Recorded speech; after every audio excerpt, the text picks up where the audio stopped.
lo que queda del martes. Uf, ¿sabes cómo? Muy, pero muy buenas noches. Arrancamos QR en vivo por Bravo TV hasta las 12 de la noche. Bueno, dijo alguien alguna vez que si no se quería llegar al fondo de algún asunto, sino que si se prefería que algún tipo de situación quedara en el olvido, lo que había que hacer era formar una comisión. Lo que ha ocurrido en la República Argentina por estos tiempos es que hemos encontrado la famosa excepción a la regla. Es decir, una comisión del Congreso Nacional, de la Cámara de Diputados, logró una enorme cantidad de información, yo le diría de prueba, aquello que el propio Poder Judicial no quiso, no pudo, no supo respecto de la causa Libra.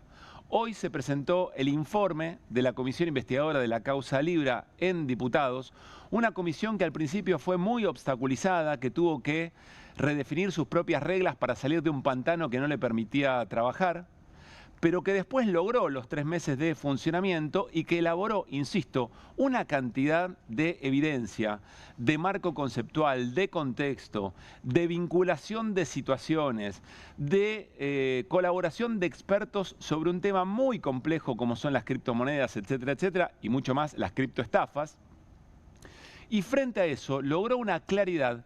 Lo que pasa es que, claro, es una comisión política que toma definiciones políticas y eventualmente le da elementos al recinto, a la Cámara de Diputados, para que eventualmente lleve adelante algún tipo de sanción. El problema es que en paralelo funcionaba una investigación judicial que no llegó, les diría, ni a la mitad de las conclusiones con la misma información disponible. Nos vamos a meter en tema en un rato nada más. Vamos a hablar con integrantes de la comisión investigadora. No nos queremos quedar en el detalle, pero sí, en el resumen del informe, miren cuál es la recomendación o una de las conclusiones a las que llega la comisión investigadora de la causa Libra. Por la alta gravedad institucional y la malversación de la investidura presidencial, esta comisión señala que Javier Milei y Karina Milei tienen responsabilidad política en la sucesión de hechos vinculados a la criptomoneda Libra, que el Congreso de la Nación debe evaluar si el presidente incurrió en mal desempeño en el ejercicio de sus funciones. Esta es, entre otras cosas, parte de las conclusiones de la investigación de la Comisión Especial por la Criptoestafa Libra. Insisto, en medio de todo esto identificaron cosas muy difíciles de identificar. La titularidad de billeteras virtuales, las transacciones entre billeteras virtuales y por ende sus dueños, al mismo tiempo que iban ocurriendo reuniones en casa de gobierno. Distintos episodios sucesivos, pero que en definitiva terminan con la certeza de que si el presidente Javier Milei esa noche del 14 de febrero no hubiera, cerca de las 7 de la tarde, hecho un posteo de divulgación del contrato de la criptomoneda Libra, nada de esto hubiera ocurrido.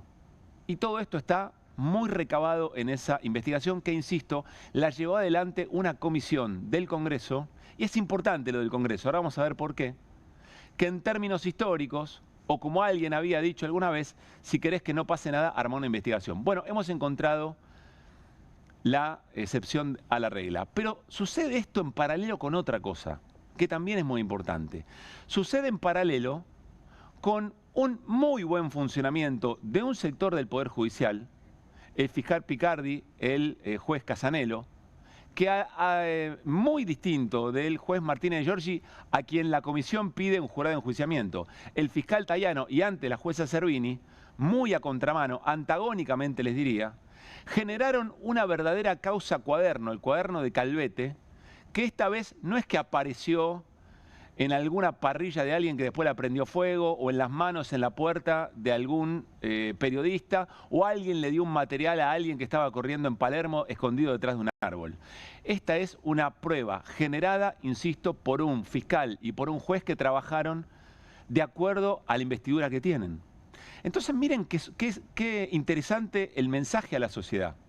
El Congreso Nacional, a través de una comisión, y un sector del Poder Judicial, dan muestra de que cuando se quiere llevar adelante investigaciones por algo que no le gusta a nadie y que nadie acepta, que son hechos de plausible corrupción, cuando quieren trabajar siguiendo las reglas, generando evidencia concreta que se puede contrastar, que no hay nada secreto, que no hay tachaduras, que no hay borraduras, que no hay personajes extraños que aparecen de la nada, efectivamente se puede llevar adelante.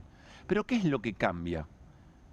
¿Qué es lo distinto respecto de otras causas sobre las que se han montado no solamente un enorme show televisivo, sino de fuerte impacto social y que han logrado trastocar al sistema democrático en la Argentina?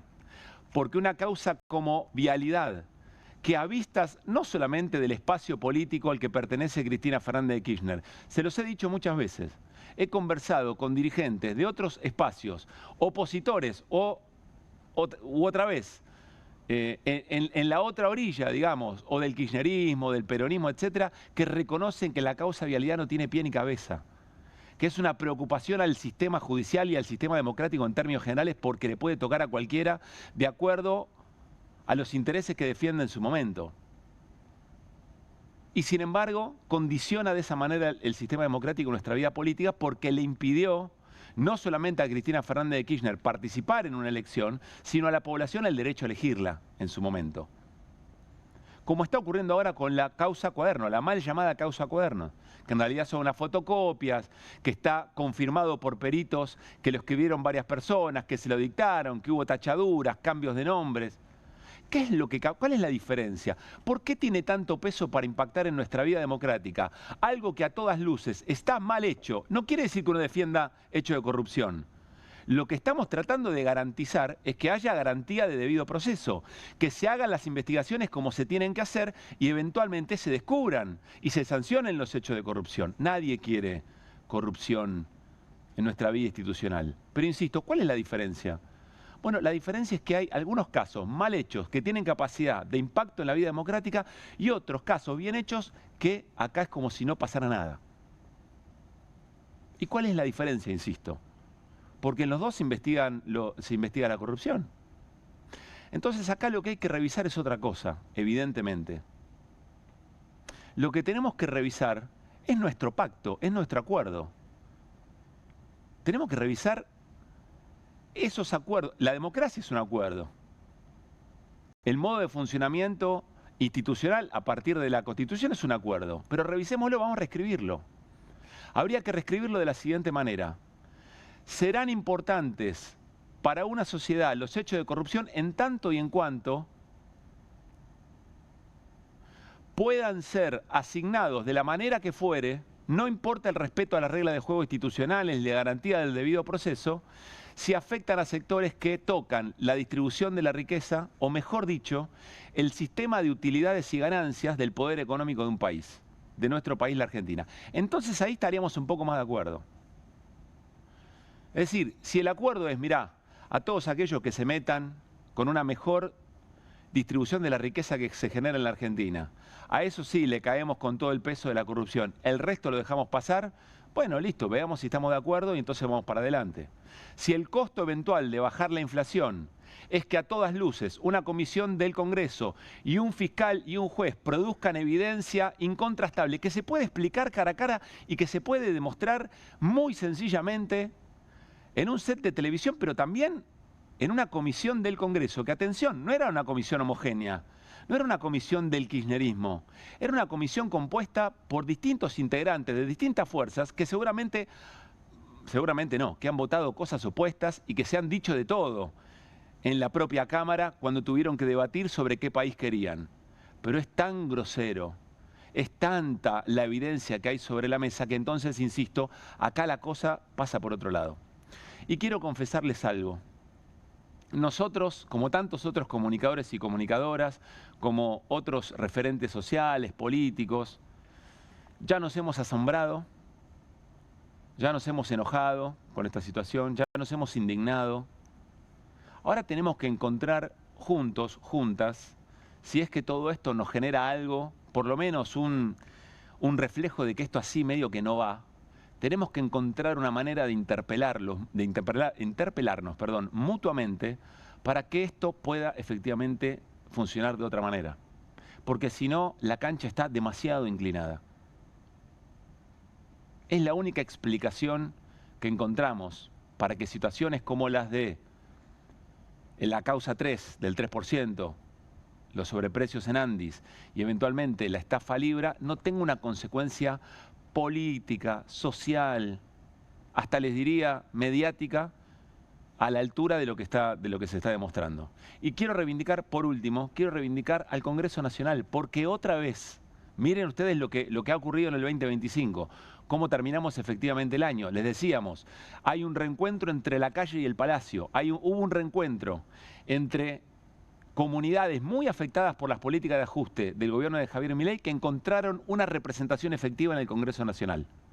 Después de que un presidente asumiera de espaldas al Congreso y haya dicho, para mí, ratas, etcétera, etcétera, pero para mí lo más grave que ha dicho Milei respecto al Congreso es que lo peor que le puede pasar a un país, dijo el presidente de la Nación, es una ley con mucho consenso. Lo dijo al revés, cuanto mayor consenso tenga una ley, peor es para un país.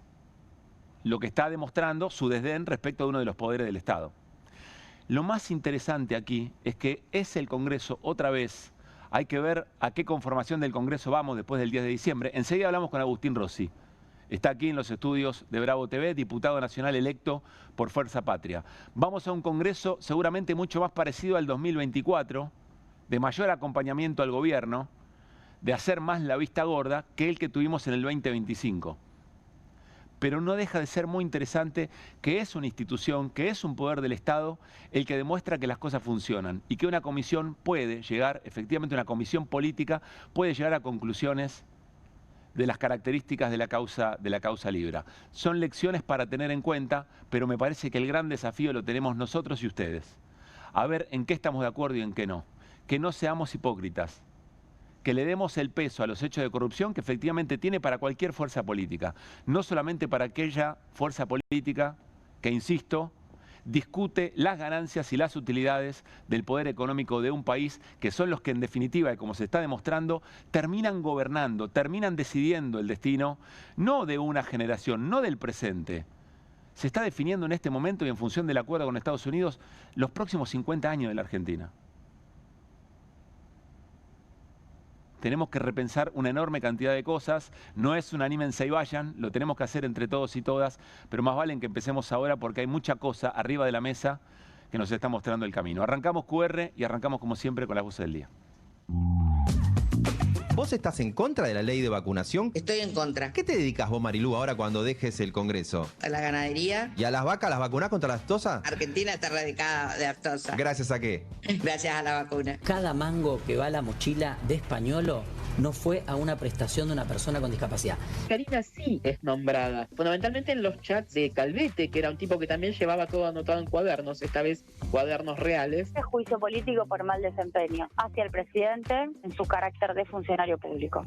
Esto es lo que determinó la comisión, ese es un camino que puede definir el recinto. Previamente a ser diputado, ya siendo diputado y luego siendo presidente, siempre se dedicó a hacer estafas virtuales con monedas cripto. ¿Cuánto más hay que bancar a este presidente? El gran problema que tenemos también es que la justicia no funciona. Y lo que está ocurriendo en Occidente actualmente es una democracia de imputaciones, denuncias, descalificaciones, y los argumentos se evaporan y no existen. Entonces, es el de una democracia vacía. Estamos perdiendo la patria y ahora resulta que da lo mismo tenerla que no tenerla. Y si alguna industria tiene que cerrar porque no puede competir, no es culpa de la apertura, es culpa de la ineficiencia del industrial. Cuando Bolsonaro dijo, yo voy a abrir la economía, voy a liquidar Petrobras, no pasó, no pudo mover un papel, digo.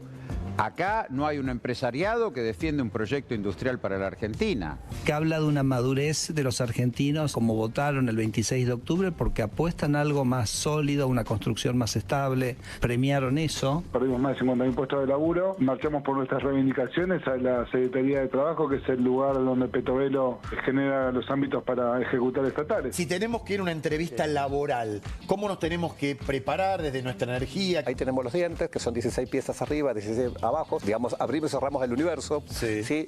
Te pones un sorbito de agua fría, helada, y mascas un granito de pimienta. Ajá. Eso va a formar una masa energética a que tu palabra tenga peso. Que cuando te despiden y sales a la calle a ganarte el mango para sobrevivir en este país donde nos estamos cagando de hambre, te metan preso.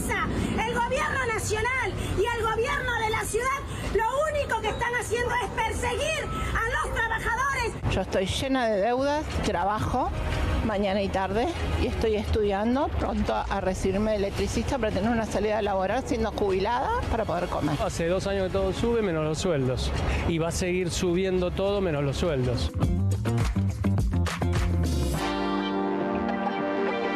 Muy buenas noches, Martín Granoski, ¿cómo anda? Buenas noches, Pablo Caruso, ¿cómo anda usted? Mesa de martes en QR. Hola, Hernán.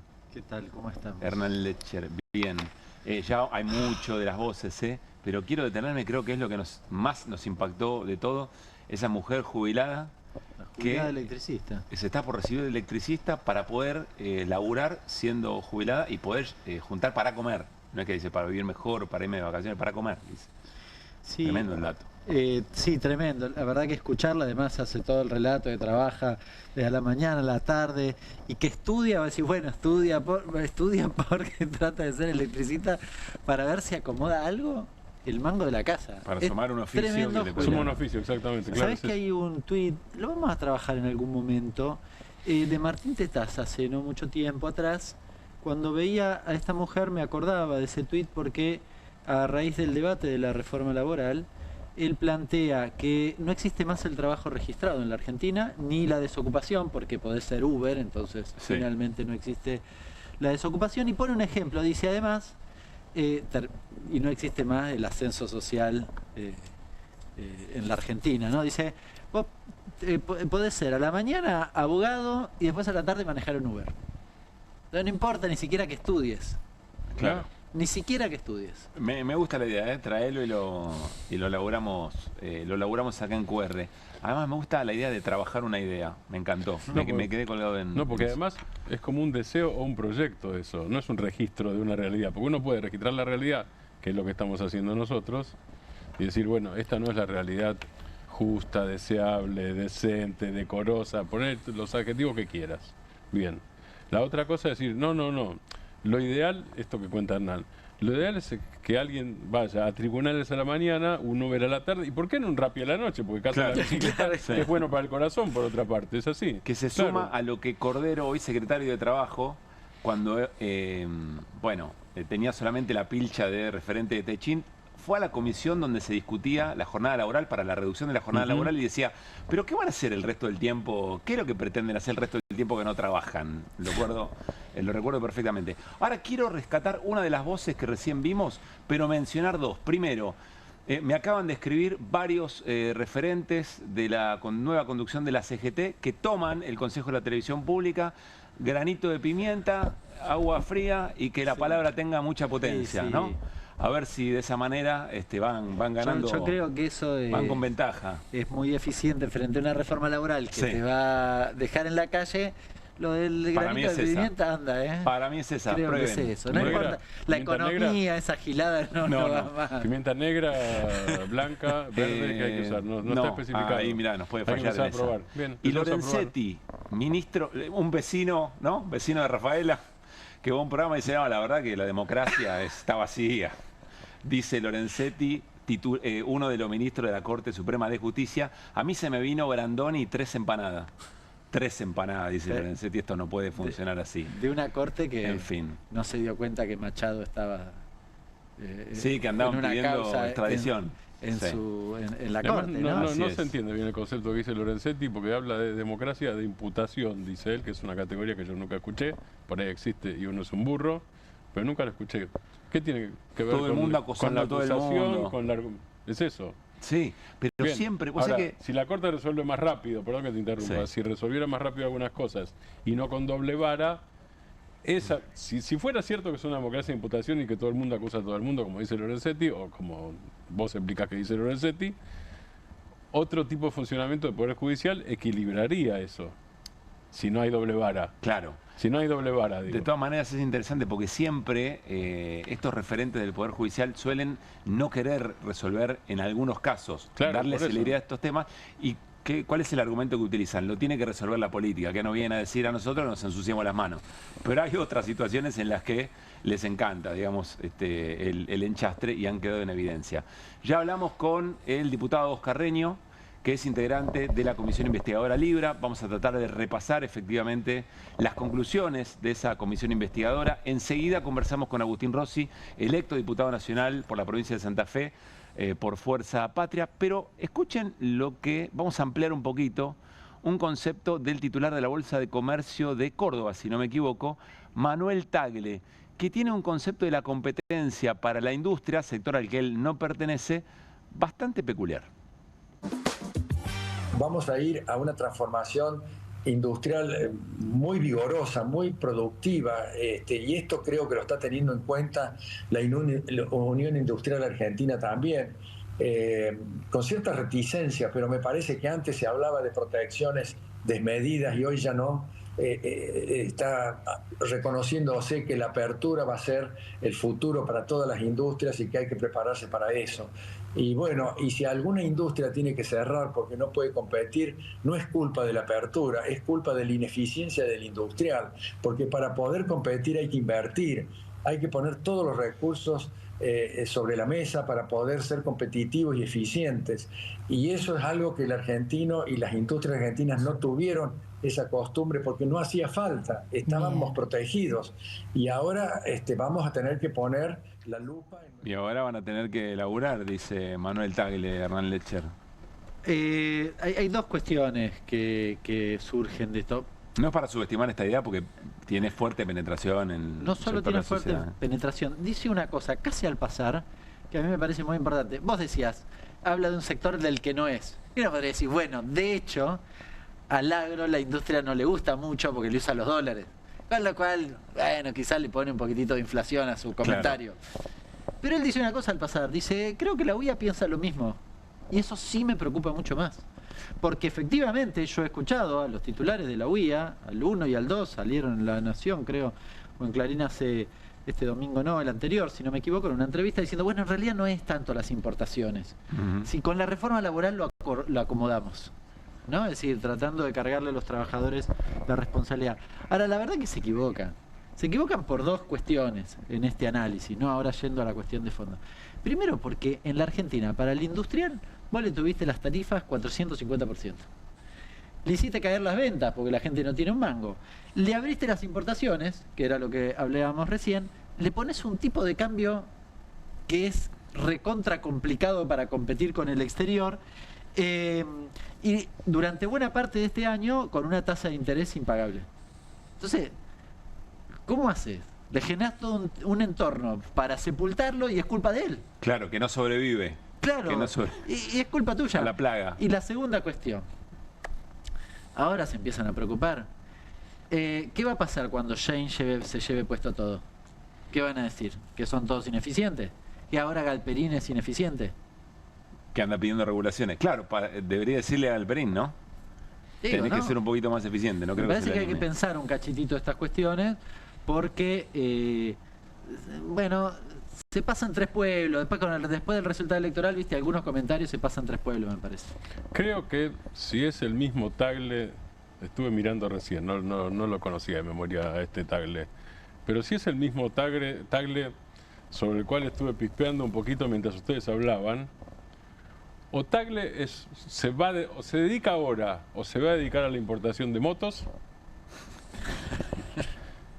o hay una cosa ideológica que creo que también es lo que dice Hernán, está clarísimo el eso. Prejuicio ideológico. Pero si va a importar motos me mata. Es que si es el mismo, mira, el grupo tiene, se dedica a los negocios automotrices y sector inmobiliario.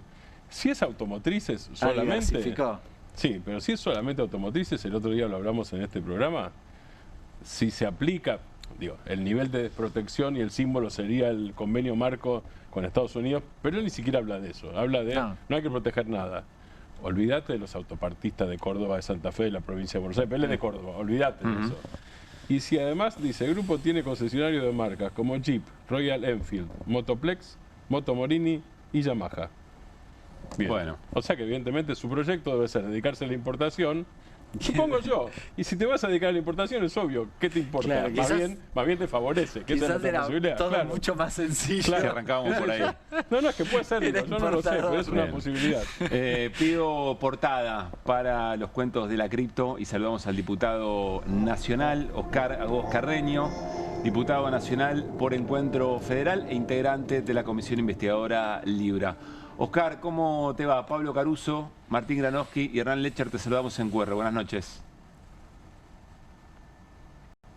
Hola Pablo y equipo, muy buenas noches, gracias por la invitación. Gracias a vos por estar. Creo que tenemos algún delay, así que nos vamos a tener un poquito de paciencia. Oscar, decíamos en el arranque, es la excepción a la regla, porque es una comisión investigadora que efectivamente elaboró una enorme cantidad de material, además de su conclusión, mucho más profundo que lo que hizo el propio Poder Judicial.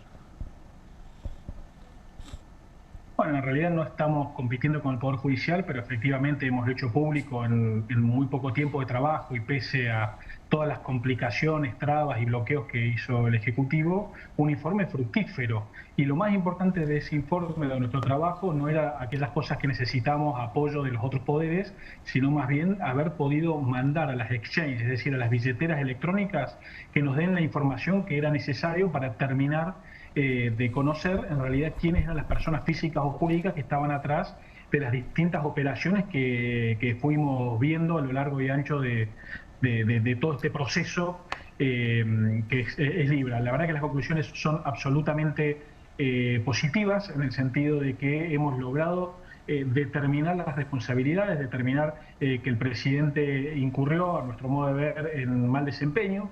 Creemos que a su vez hemos podido convalidar que existieron operaciones de monetización de la imagen presidencial, vínculos económicos de transferencias del propio Ryan Davis y Julian Pegg al entorno de Javier Milei, que después ellos movieron dinero que lo llevaron desde el mundo digital en blanco a cuevas en el mundo, cuevas del mundo cripto para poder convertirlo después en dólares, y sumado a ello que un patrón de una conducta que ha quedado demostrada en la cual hubieron 4 monedas en las que participó Milei. La primera era un influencer y economista, la segunda ya era diputado nacional, la tercera ya era presidente de la nación, pero no se animó a postear él, sino que la hizo pública en una conversación de Twitter con el señor Julian Pegg, hablando del fenómeno barrial y todo eso, pero fue indirecta la promoción, y la cuarta fue Libra. En todas el modus operandi fue el mismo.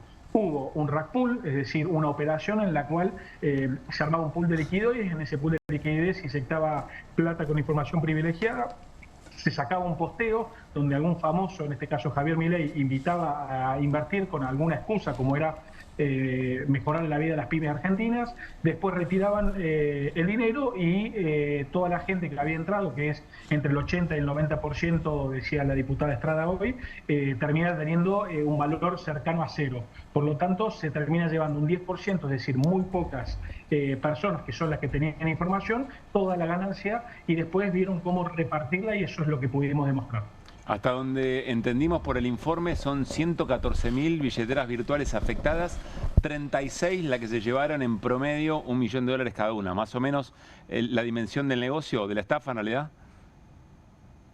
Sí, lo que sucede es que nosotros elegimos distintos mecanismos para encontrar operaciones, por lo tanto creemos que este es el mínimo, es decir, pueden haber más operaciones, lo que pasa es que en algún punto nuestra capacidad de procesamiento del Congreso, que no tenemos la herramienta de la justicia, fuimos eligiendo, gracias a técnicos que nos fueron ayudando, cuáles son las operaciones que, atadas a los hitos de las reuniones, por ejemplo, que tenía Milei y su equipo con Ryan Davis, y se hacían públicas, es decir, fuimos eligiendo cuáles ver, y además fuimos viendo las billeteras también, cuáles las que creíamos que tenían impacto en la causa. Por lo tanto, los números que se están hablando son de mínima, y además vemos que el propio Ryan Davis en la justicia de Estados Unidos en algún momento dice que él desconfía de Javier Milei y su entorno, porque de manera inconsulta le bajaron el tuit y él retiró entre 100 y 120 millones. Pero hubieron más operaciones dando vuelta de manera indirecta, con cuevas entre medio, por lo tanto estamos hablando de mínimos. Si el monto que se haya es muy grave, ya hay violación a la ley de ética pública, ya hay mal desempeño, pero nos extraña el tamaño de la operación, lo concertado que estaba todo, y sin duda que fueron los pocos que ingresaron dinero, los que retiraron, y el propio Ryan Davis se quejaba de que había más gente que se llevaba las ganancias que no estaba blanqueado, por lo menos a él, por lo tanto hasta se mexicanearon el botín. Claro. Oscar, a ver, está claro, de las cosas que me parece es necesario explicar explicar un poco más, porque lo indispensable de la participación de Javier Milei para que esta estafa tuviera sentido, creo que eso está claro y ya de por sí es un montón. Después aparecen las coincidencias entre movimientos de dinero y reuniones, etcétera, etcétera. Creo que lo más complejo de comprender es no solamente esa coincidencia, sino también haber identificado billeteras virtuales con titulares y esos movimientos de dinero. Si nos puedes explicar un poco más esa parte del informe, que por lo menos me parece que es sustancial. Bueno, en algún momento Hayen Davis, en una torpeza, muestra su billetera virtual. En algún momento había un influencer norteamericano que dice que era un ladrón, Hayen Davis, lo acusa de ladrón, entonces enojado Hayen Davis le hace una transferencia devolviéndole su inversión, porque era muy conocido este señor, creo que era Portnoy. Sí. A partir de ahí nosotros tenemos el número de billetera virtual que se lo podemos atribuir indefectiblemente a Hayen Davis. A partir de esa herramienta, algunos técnicos que nos ayudaron, empezamos a rastrear todas las operaciones que hizo esa billetera y logramos ver las 5 billeteras que es donde se guardaron estos 100.000 o entre 100 millones y 120 millones de dólares, que es el botín que retira Hayen Davis. Bueno, eso nos permitió conocer cuáles eran las billeteras con las que operaba todo este entorno. Y después lo que empezamos a hacer es juntar esa información con las reuniones que veíamos en el registro de visitas a la Casa Rosada, a la residencia, los lugares donde se fueron juntando, y empezamos a juntar información.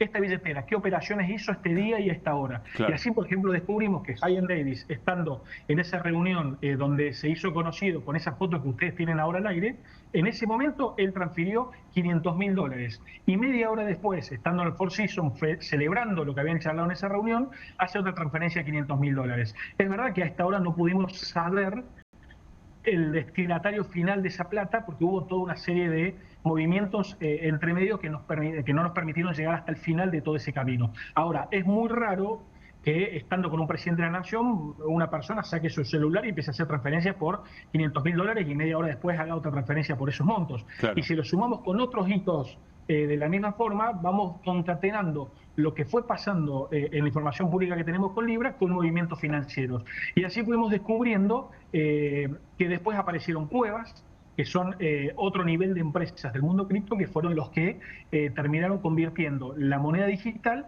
en moneda física dólares. Y ahí vemos que salieron del mundo blockchain. Incluso hemos descubierto que hace 2 días empezaron a mover la plata de Libra que había quedado. O sea, todas estas operaciones que digo eran anteriores al lanzamiento de Libra. Ahora lo que vemos es que están haciendo el mismo proceso entre billeteras vinculadas con esos $100 millones de dólares que retiró Davis.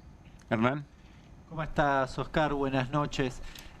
Yo los escucho a ustedes. Estaba repasando el informe. La verdad que el informe es muy bueno y muy contundente. Uno dice presunta estafa, el número de los contratos, el ardid y engaño, la cantidad de gente que perdió y los 36 que ganaron, las afirmaciones del presidente, ningún control. Bueno, puedo repasar todos los títulos del informe de una contundencia muy importante. Aquellos que seguimos un poco la causa, la verdad que sabemos de esa contundencia.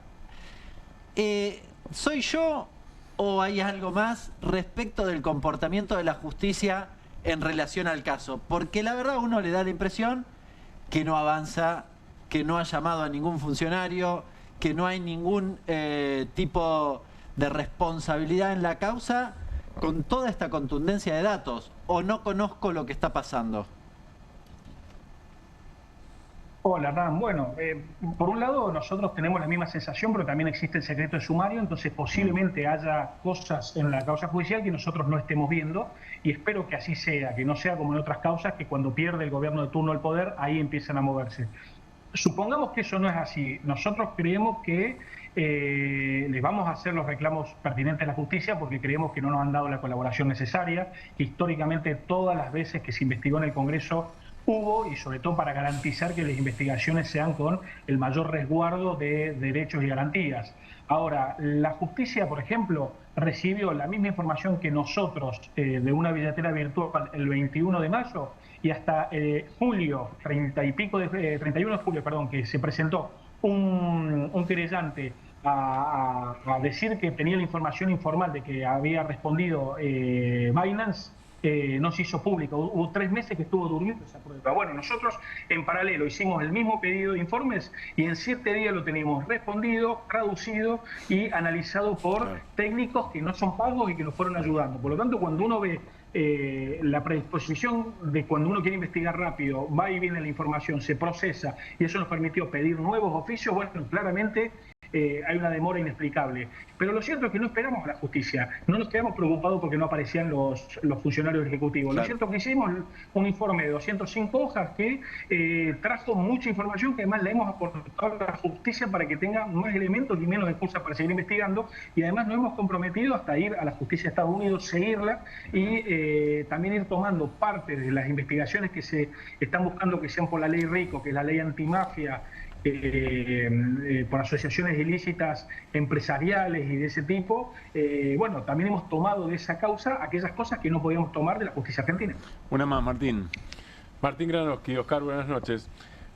Leyendo el informe, lo que se ve es mucha contundencia en la forma de expresar lo que son responsabilidades políticas y mucho cuidado en lo que serían culpas que debería tratar la justicia.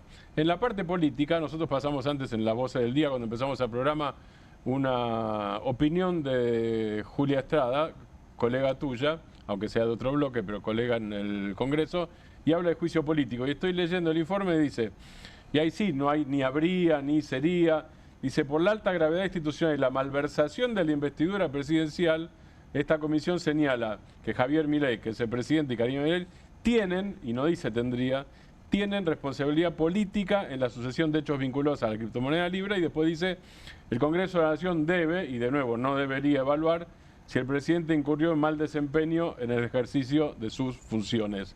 Esto es comisión de juicio político, es recinto, ¿y qué quiere decir malversación de la investidura presidencial?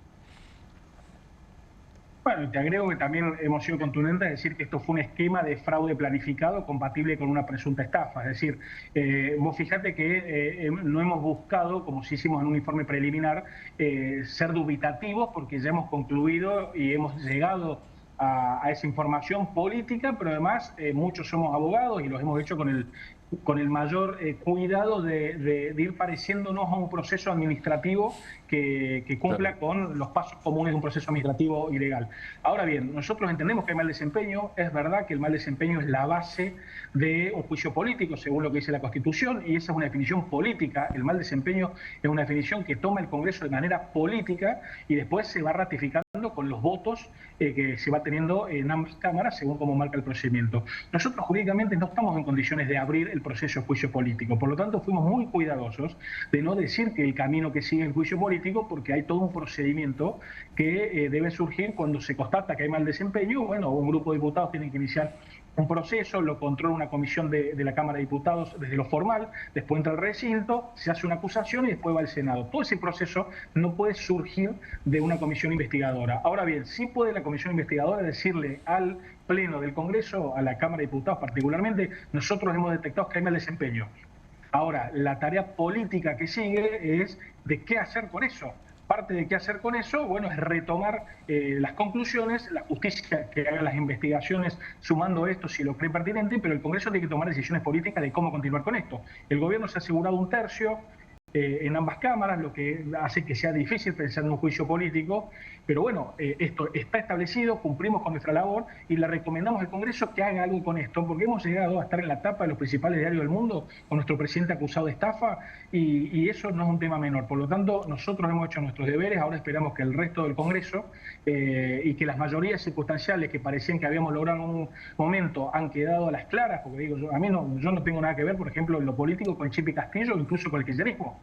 Soy el presidente del PRO de Córdoba. Aún así, nos hemos puesto de acuerdo muchos opositores de que acá hay responsabilidades políticas por las que tiene que responder el presidente, su hermana y los distintos personas que son su entorno más cercano. Eso nos hemos puesto de acuerdo, personas que casi nada nos ponemos de acuerdo en lo ideológico y en lo político. Lo que demuestra que hicimos una investigación seria y fuera de las ideologías. Ahora, el Congreso que se viene, el que arranca a partir del 10 de diciembre, tendrá que seguir con la actuación política, tomando una muy buena base que creo que es un informe contundente. Oscar, muchísimas gracias por este rato. Gran abrazo. Gracias, Pablo y equipo. Un abrazo grande. Que esté muy bien. Muy buenas noches, Agustín Rossi. Buenas noches. Diputado nacional electo que va a integrar ese congreso después del día de diciembre que refería Oscar Agoscarreño. ¿Y te parece que va a haber voluntad política en ese congreso que vas a integrar para conducir, digamos, lo que dijo la Comisión Investigadora Libra? Me parece que todo lo que pase en el futuro congreso va a ser paso a paso, ley por ley, digamos, ¿no? Yo lo que veo es que por la composición que quedó en el Congreso, no hay, el oficialismo no tiene una mayoría para imponer su iniciativa en forma automática, y tampoco nosotros tenemos capacidad de bloqueo automático, digamos, ¿no? Entonces habrá que construir los consensos en cada uno de los lugares, y nosotros trataremos de construir el consenso para seguir investigando y seguir este camino. Y obviamente ellos tratarán de ponerle, en el caso de la Comisión Libra, todas las trabas que le pusieron ahora mismo, digamos, ¿no? Porque evitaron utilizando todas las formas que los funcionarios fuesen a declarar, y me parece que fue una decisión muy inteligente de la Comisión no quedarse trabada con los impedimentos, digamos, ¿no? Porque podría haber dicho, bueno, no podemos seguir avanzando si no viene a declarar Karina. Avanzaron y avanzaron rápido. Y avanzaron rápido, y me parece que va a ser una investigación que en algún momento habrá que ver, que todos sabemos cómo funciona la justicia en la Argentina, va a ser de muchísima utilidad para saber lo que todos presumimos, digamos, ¿no? Que el presidente participó de una estafa evidente, que para nosotros fue flagrante el hecho, porque sin tuit del presidente no existía el caso Libra, la moneda quedaba como una de las tantas monedas que están circulando dentro del mundo cripto, pero claramente que me parece que eso es así que dependerá de la construcción de voluntades. Bueno, en eso empezaremos a trabajar a partir del 10 de diciembre y de cuáles son los grados de consenso.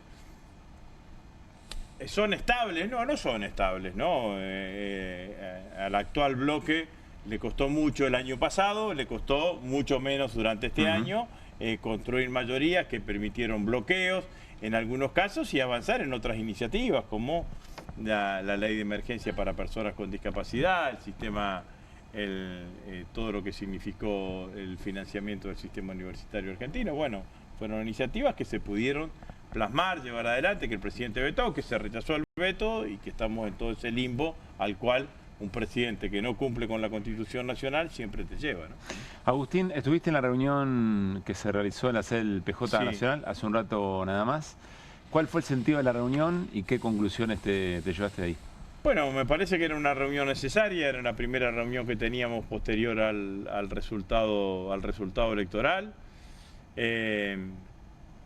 Me parece que sirvió sobre todo para poner más certeramente, analizar el resultado electoral, porque cuando uno saca las cuentas finas, la elección terminó siendo 40-35, pero pareciese que ese 40 está sobre representado, y el 35, digo, sobre representado en la discusión pública, en la ocupación mediática, por decirlo de alguna manera, y el 35 está subvaluado. Entonces, pareciese que el resultado electoral fue 80-20, y la verdad es que el peronismo hizo una elección de 35 puntos, quedamos a 2 puntos de los 37 puntos que sacamos con Sergio Massa en la primera vuelta.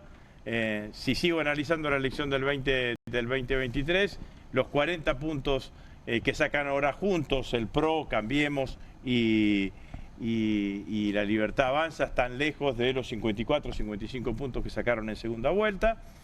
El peronismo queda como principal fuerza política opositora. 35 puntos es una buena elección, es un buen piso, no alcanza para ganar, el peronismo tiene que ampliar.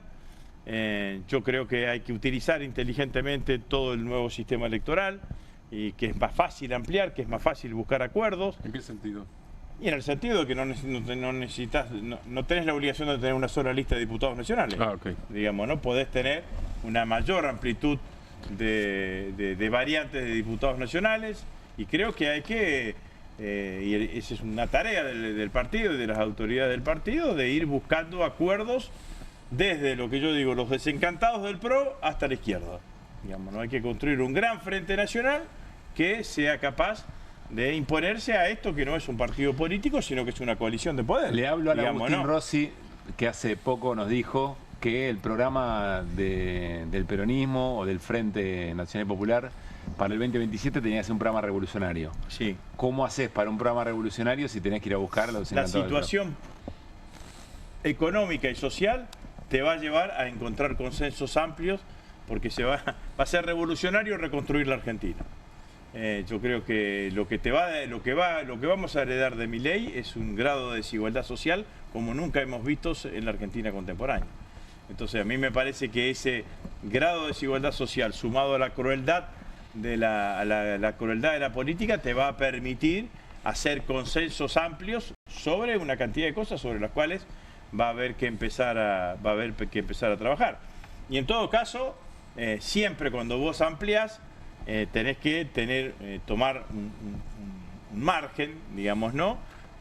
O tenés que tomarte alguna regla que te permita que esa ampliación de tu propuesta electoral no termine dañando la intensidad ideológica de la propuesta que llevas adelante. Ahora, yo creo que el próximo gobierno del peronismo tiene que ser un gobierno de fuerte intensidad ideológica por todo lo que significa y todo lo que va a necesitar. ¿Y qué sería necesidad ideológica, Agustín, en ese caso? Tomar las decisiones que haya que tomar, que sean necesarias que haya que tomar, digamos, ¿no? Entonces, si tenés que... En algún momento van a tener que ponerlas en un programa y explicitarlas con claridad, Agustín. Tenés que hacer un programa, tenés que tener un programa, pero tenés que tener sobre todo la voluntad política de tomar todas las decisiones que se necesiten tomar para rápidamente generar un sendero de mayor igualdad social, digamos, ¿no? ¿Y arrancaría por dónde? No te estoy diciendo que salvo que lo tengas, digo. No. Pero si no, arrancaría por donde hay que subir el salario mínimo vital y móvil, que eso te genera directamente un traslado a todos los salarios de todos los trabajadores, fundamentalmente, y generar un esquema económico que te permita de vuelta empezar con un sendero de crecimiento económico, digamos, ¿no? Todas las discusiones que hoy tiene la Argentina y que quiere poner el gobierno son discusiones que no van en el sentido de que la Argentina vuelva a recuperar empleo y vuelva a recuperar crecimiento económico. El problema de la ley de modernización o reforma laboral, ningún problema del empleo se va a resolver con una reforma de las leyes laborales, digamos. Va a haber empleo si hay crecimiento económico. Y esta política no tiene crecimiento económico. Y tiene menos aún crecimiento económico cuando vos sacás aquellos sectores que están ligados al extractivismo, ya sea tanto el campo como el petróleo como la minería. Entonces, me parece que el modelo desde donde hay que encarar el país a partir del 10 de diciembre tiene que ver fundamentalmente con eso. Agustín, a ver, vuelvo sobre la valoración más fina que decís que hicieron en la reunión en el PJ hace un rato respecto al resultado electoral. Me parece interesante. Lo viene contando. Cada jueves lo dice Carlos Heller eso también. Ojo con cómo se lee. Yo eso lo entiendo y lo entiendo en la discusión pública. Da la sensación que se lo van a tener que explicar a algunos sectores de la dirigencia, tanto política como sindical, a la hora de no dejar pasar cosas que en otro tiempo me parece que no hubieran pasado. Por ejemplo, la respuesta respecto del acuerdo marco con Estados Unidos o de Estados Unidos con la Argentina. Tenemos la sensación de que no hay una respuesta a la altura de lo que eso significa. Probablemente porque alguien crea que el resultado fue 80-20, pero el resultado fue 40-35. Eso es así, digamos, ¿no? Yo cuando planteo esto y digo, voy a arriesgar algo, digo, si en enero de este año yo venía acá y decía que íbamos a sacar el 35%, que íbamos a tener la misma cantidad de diputados nacionales que teníamos y que iba a ser una elección de esas características, todo el mundo hubiese dicho, bueno, es una buena expectativa, digamos, ¿no? Yo recordaba hoy, digamos, empezó el proceso, el año electoral con impacto, digamos, cuando fue la elección en Cava. Cuando fue la elección en Cava y gana Dorni, y nosotros teníamos todas las expectativas de que podíamos ganar con nuestro compañero Leandro Santoro y demás, bueno, ¿qué pasó ahí? Entonces viene, todo el mundo mira para abajo. Después viene septiembre en la provincia de Buenos Aires, ganamos por 14 puntos, todos arriba del paravalancha, digamos, ¿no? Porque parecía que venía en ese sentido. Y después la elección termina acomodándose en el lugar que se termina acomodando. El 80-20 que aparece, y que yo lo digo claramente, no es que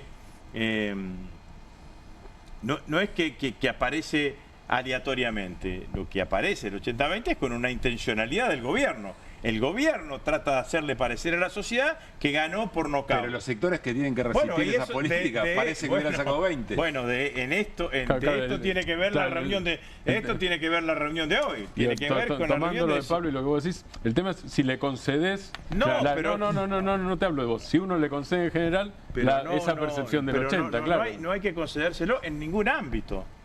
En ningún ámbito, porque yo también digo en ningún ámbito. El ámbito de hoy del Partido Justicialista tenía que ver con esto.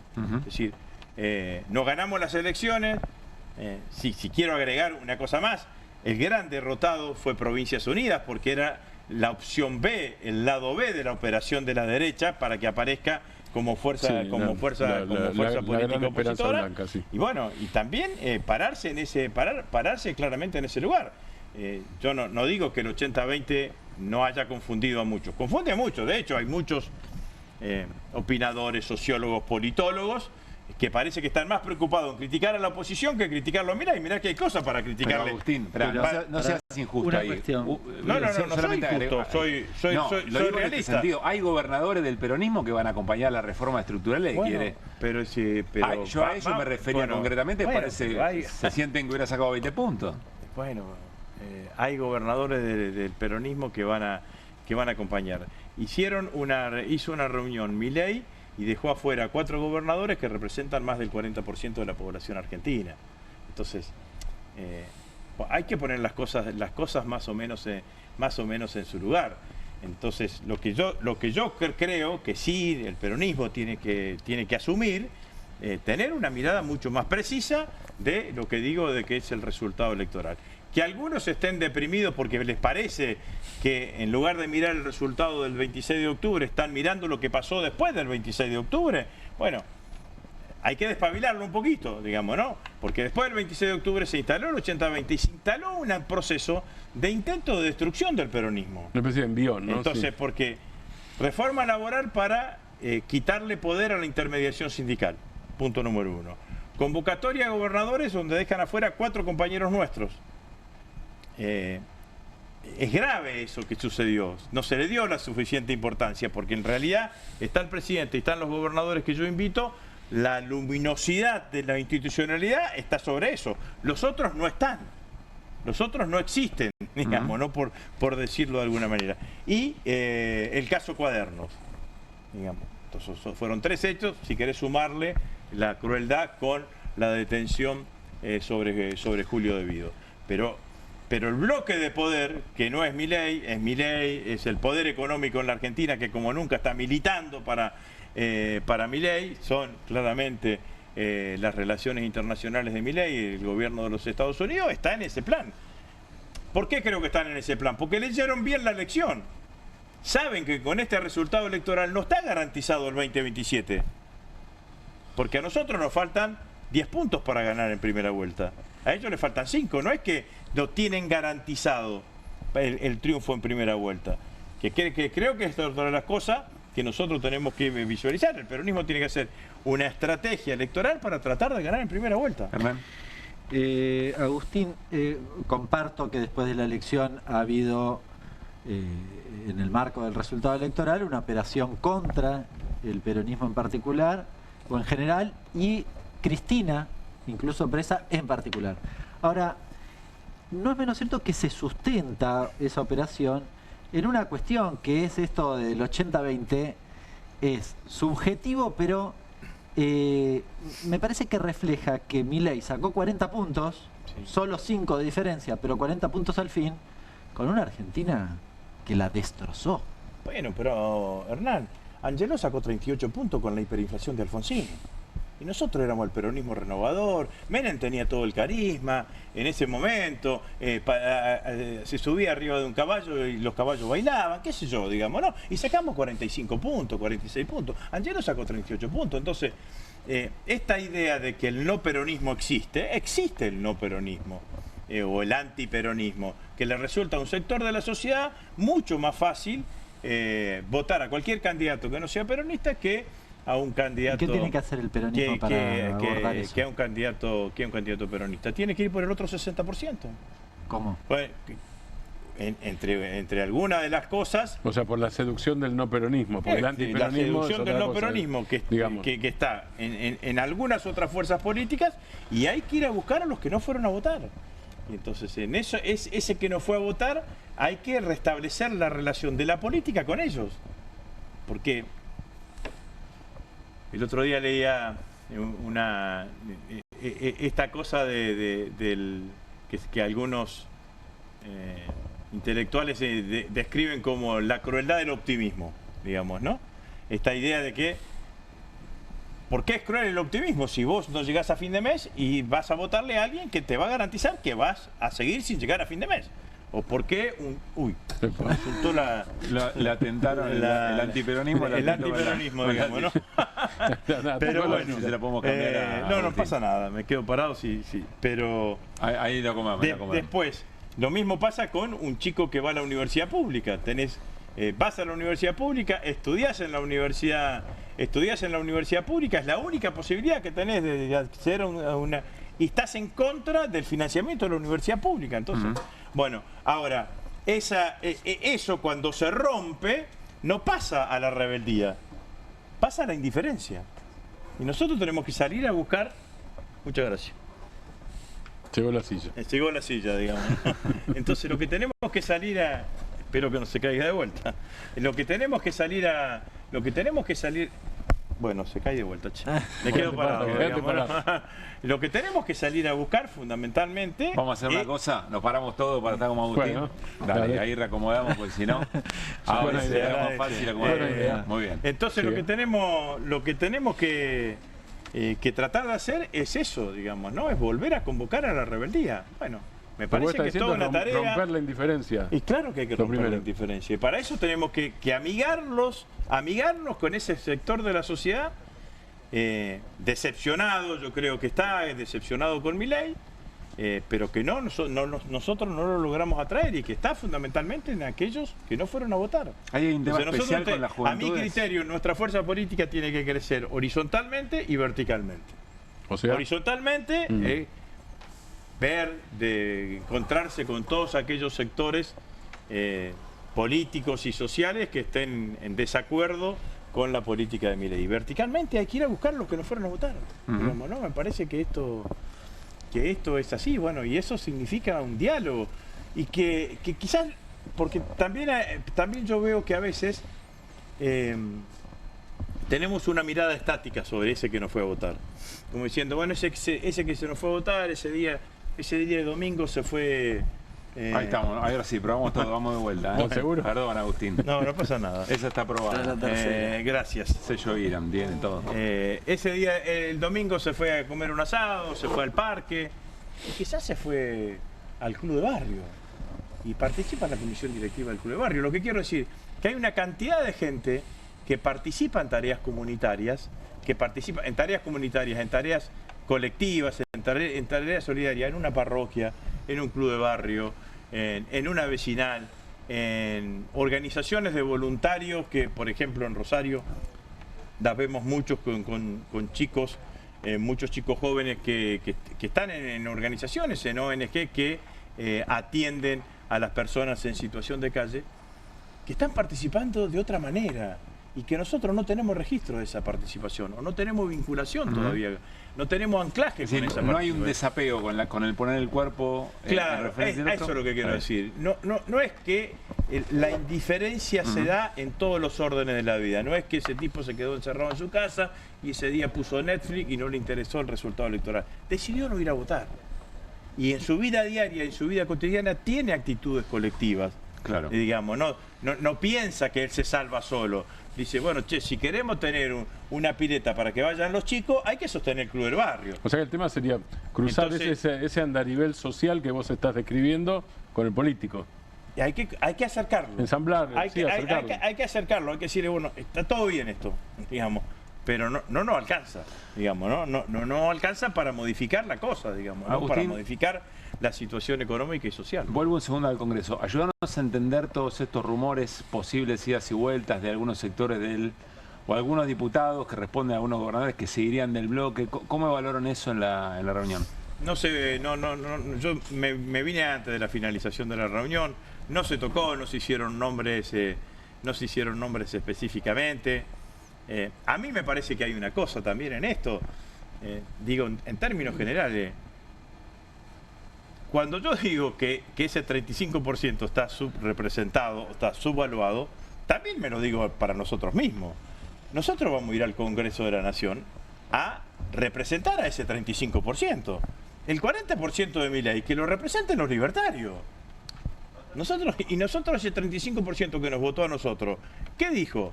Que estábamos en contra de Milei, que estábamos a favor de la universidad pública, que estábamos a favor de una ley de emergencia para las personas con discapacidad, de un aumento inmediato y de emergencia para los jubilados y pensionados en Argentina. Entonces, estás diciendo, ojo, no traicionan esa representación. Pero claramente, porque no es que traicionás al bloque, tenés que pararte ante tu gente, ante tus votantes. Vos le dijiste algo para que te voten. Le dijiste, mirá, yo voy a ir a la Cámara de Diputados a defender a mi provincia y demás, pero a frenar a este personaje. No estoy de acuerdo con lo que está haciendo Milei. Entonces, lo que yo digo que lo más valioso es eso. No es que te vas del bloque, te traicionás. No traiciones a tus votantes. A tus votantes, a los que vos le dijiste que te voten porque estabas pensando de una determinada manera. Y con eso llegaste a la Cámara de Diputados. Pero vos entendés, por ejemplo, gobernadores que tienen que gestionar, tienen la obligación de hacer una gestión y que pueden entrar en un toma y daca con el gobierno. Y en función de eso, yo siempre tengo una mirada indulgente sobre el que tiene que gestionar, porque hay que estar en el... Y pero esos diputados, esos diputados a lo que vos decís no traicionan a sus votantes, responden eso, gobernador. Pero yo tengo una mirada indulgente, no salgo a decir cualquier cosa sobre el que tiene que gestionar, y más en aquellas provincias que cuesta el equilibrio presupuestario y que tienen que arremangársela para llevar adelante. Ahora, me parece que todo está bien, pero todo tiene un límite, digamos, ¿no? Entonces, esto es lo que me parece. Y además, no he visto este gobierno que sea un gobierno que ande con los bolsillos de payaso, digamos, ¿no? No he visto que sea un gobierno generoso. Hasta ahora a lo sumo, ¿qué le está diciendo? Por los trascendidos, no he hablado con ningún gobernador. Endéudense, ¿no? Endéudense, porque ahora están que yo te autorizo el endeudamiento. Lo mismo que les decía Caputo vos te acordás, Hernán, entre el 2015 y el 2017 en el gobierno de Macri. Endéudense hasta que en el 2018 y le dijeron, no hay más. Y después caímos al fondo. En el toma y daca, el gobierno nacional, a través de Santilli, lo que se sabe es eso, lo que vos estás diciendo, es yo te firmo los avales para que te endeudes. Pero pero ni siquiera te repongo la obra pública. No, te autorizo el endeudamiento, pero no te dice absolutamente nada, ni financiamiento de la obra pública, ni financiamiento de las cajas previsionales que no fueron transferidas, a la nación y que están en manos de la provincia.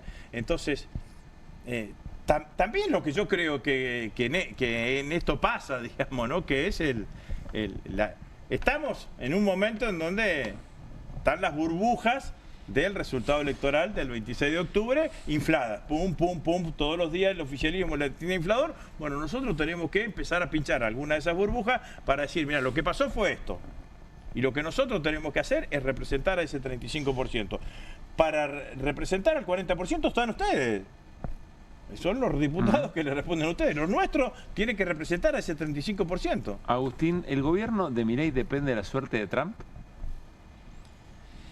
No sé si es tan linealmente así. Que Trump ha sido decisivo fundamentalmente a la hora de generar una serie de decisiones que permitieron en un momento que parecía que al gobierno el dólar se le disparaba y que eso generaba una sensación de inestabilidad económica e inestabilidad social en este país tan sensible a lo que significa la suba del dólar, apareció Trump y tranquilizó esa situación. Ahora cambió expectativas en ese momento. Cambió expectativa. Ahora el gobierno sigue teniendo los mismos problemas que venía teniendo, digamos, ¿no? Para mí el gobierno está en la apuesta que todos ustedes saben, que es: no voy a acumular reservas, voy a mantener el dólar bajo para que eso no me genere expectativas inflacionarias, y no voy a acumular reservas comprando dólares, voy a acumular reservas a partir del endeudamiento de las provincias, el endeudamiento del sector privado, que son los que me van a permitir liquidar dólares en el Banco Central. ¿Eso es viable? Yo creo que no, porque además aparece clara y contundentemente cada vez más la recesión económica basada en la destrucción de la industria en la Argentina.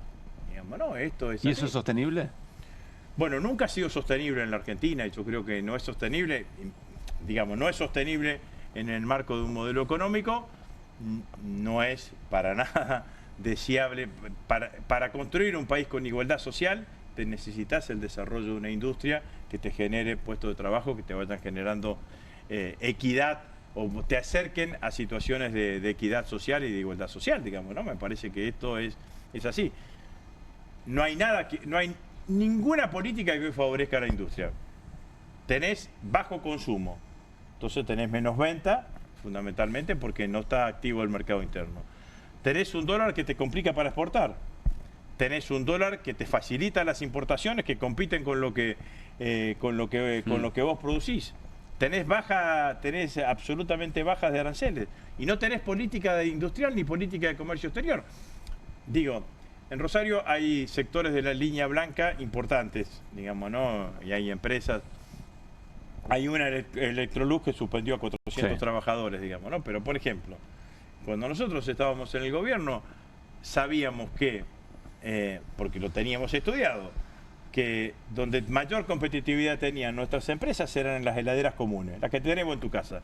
Toda heladera, puerta y media, 2 puertas y demás, además complicada, no teníamos competitividad porque no teníamos escala, digamos, ¿no? Entonces vos permitías que ingresen las heladeras de 2 puertas o puertas y medias y demás, que ingresen con mayor facilidad que la heladera común, que es el caballito de batalla de la industria tuya. Bueno, eso significa política industrial. Si estamos competitivos en ropa para bebé, bueno, potenciemos todo lo que es ropa para bebé y no potenciemos lo que son jeans, que sabemos que perdemos, o en algún momento, lo mismo que con el calzado. La Argentina es competitiva en el calzado de calidad y no en las zapatillas. Bueno, a todo este combo no tenés línea de crédito, cambiar un cheque o cambiar un documento en una entidad financiera es carísimo, ni que hablar los que tienen que ir a una cueva, que les termina complicando absolutamente la ecuación económica y financiera. Agustín, como siempre, gracias por haber venido. ¿Está definido quién va a ser el jefe del bloque? Germán Martín.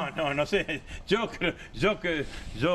creo y quiero que sea Germán, digamos, ha hecho una excelente tarea, digamos, ¿no?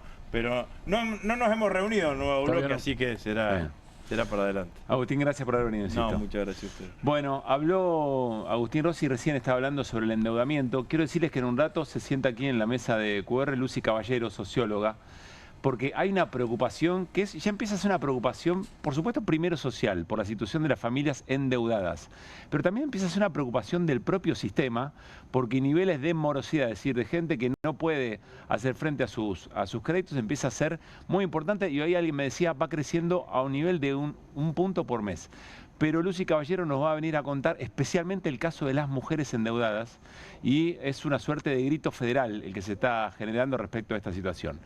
Le pido a la producción portada de Causa 3 y le damos la bienvenida a nuestra compañera Irina Hauser, que hoy tiene franco, pero sin embargo, como hay novedades importantes en esta causa y ella es la que mejor lo lleva y la que más sabe, estaba con nosotros un rato. Hola Iri, ¿cómo te va? Buenas noches.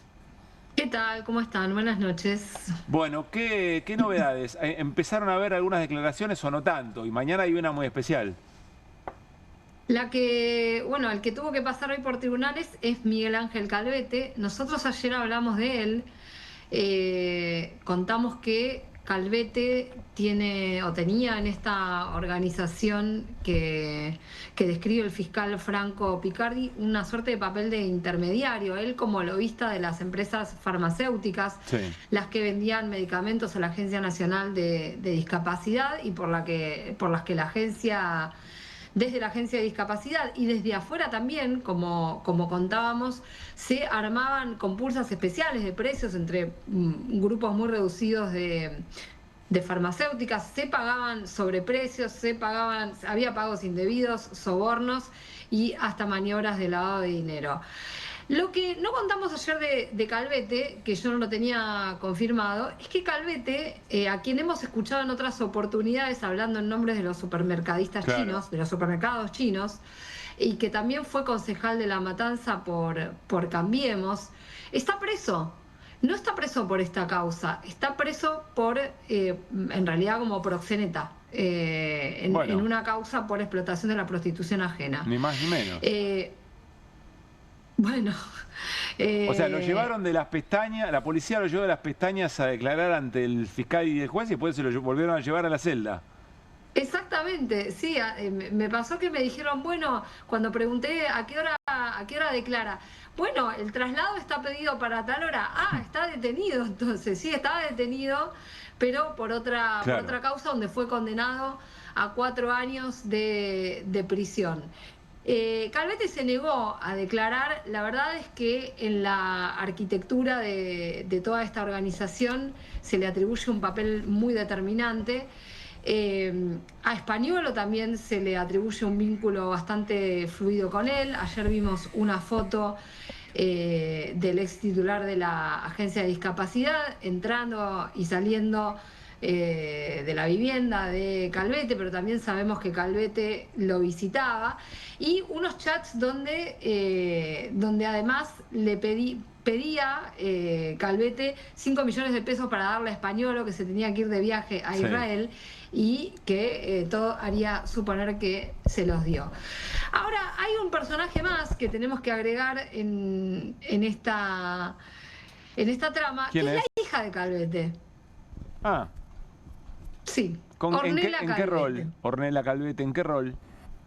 Ornella Calvete tuvo varias comunicaciones con su padre este mismo año, cuando en los picos que tuvo esta investigación judicial, donde se nota, se logra advertir que ella evidentemente estaba al tanto de por lo menos de los temas en los que estaba metido su padre y que podía tener algún problema en esta causa.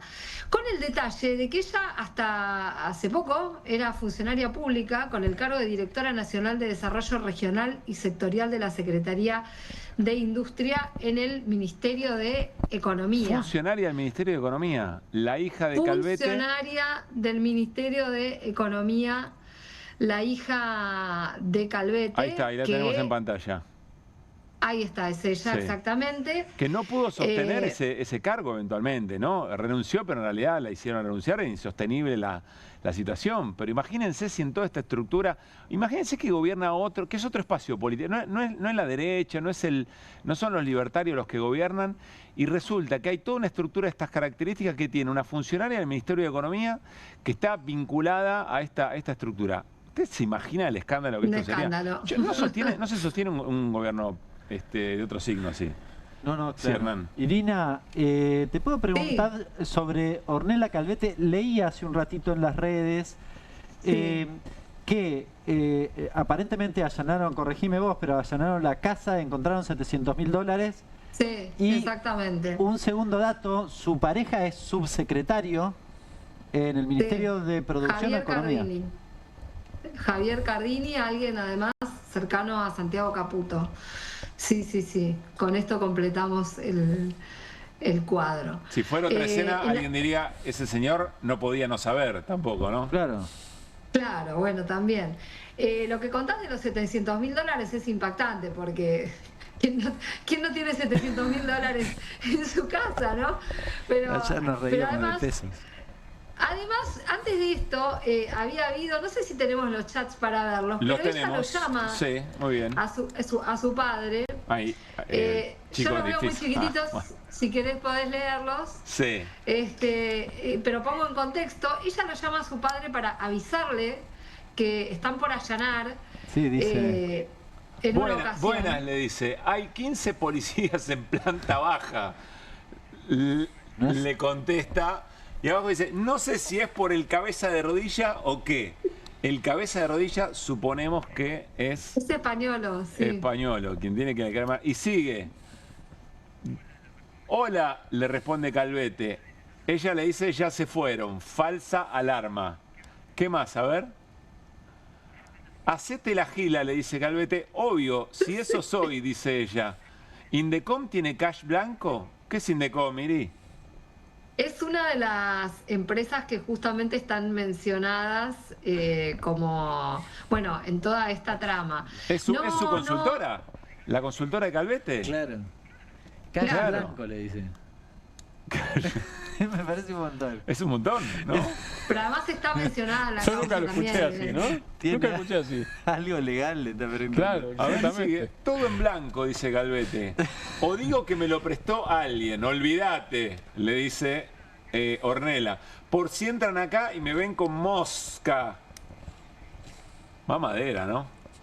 ¿Vos te imaginás si esto se lo encuentran a alguien que orilla, digamos, lo más... un progre, ni siquiera te digo la izquierda, el peronismo de izquierda, el campo, un progre, un centro.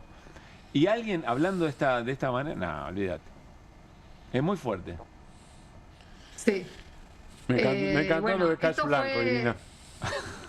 ¿Cómo? Me quedo con lo de cash blanco, extraordinario eso, porque si nada, Sí, claro. es maravilloso. ¿Alguien tiene eso o es todo trucho esto, todo negro?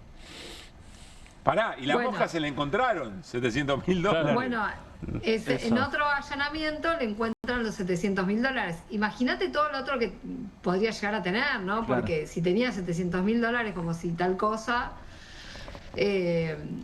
todo lo demás que podría llegar a tener. Hola, Bueno, Irina. Dale, Hernán. Iri, ¿cómo sigue Sí. esto? ¿Cómo sigue? ¿Qué podemos esperar en los próximos días? Bueno, ahora estamos en los días en que están transcurriendo las indagatorias. Por eso contaba que hoy a Calvete lo trasladaron, pero no quiso, o sea, se negó a declarar. Mañana es un día muy esperado porque es el día que declara Españolo. Y además, Españolo no aparece desde que estalló este escándalo, ¿no? Claro. Y bueno, y tendrá seguramente que vérselas con las cámaras y con todo el mundo que va a estar ahí expectante. Estuve tratando de averiguar un poco por dónde va la estrategia de Españolo de momento. Que como contamos hace unos días, ahora tiene como abogado a Mauricio D'Alessandro, que es un abogado más bien de los que se tienen para poner la cara en los medios, ¿no? Para que ellos pongan la cara en los medios. Pero D'Alessandro está desarrollando una estrategia que está más vinculada a poner el acento en los audios, que como dijimos ayer, los audios no están en el dictamen de Picardi, porque Picardi se dedicó a recolectar prueba por fuera de los Pero ahí audios, hay ¿no? una pregunta, Iri, que nosotros la seguimos ayer. Decíamos, ¿puede haber un pedido?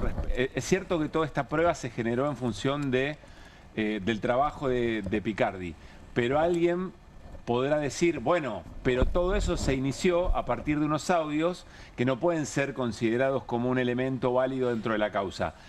¿Alguien puede llegar a pedir eso de la defensa de Españolo, por No, ejemplo? es que eso ya está planteado y está planteado ante la Cámara Federal. Hubo una audiencia hace poco. En realidad, los que plantearon esto originalmente fueron los dueños de la droguería suizo-argentina, que tampoco están en esta tanda de indagatorias, pero sí ellos plantean esta discusión que es clave en la causa, porque si la Cámara Federal llega a decir estos audios no sirven, va a haber una discusión sobre la continuidad de la investigación. Yo veo poco probable que digan eso, pero bueno, no sabemos. Y ahí, esa ahí discusión- juega la presión social, juega el resto del esquema político, ¿no? Uno imagina que... Sí, y los antecedentes, la verdad que los antecedentes son que se aceptan este tipo Bien.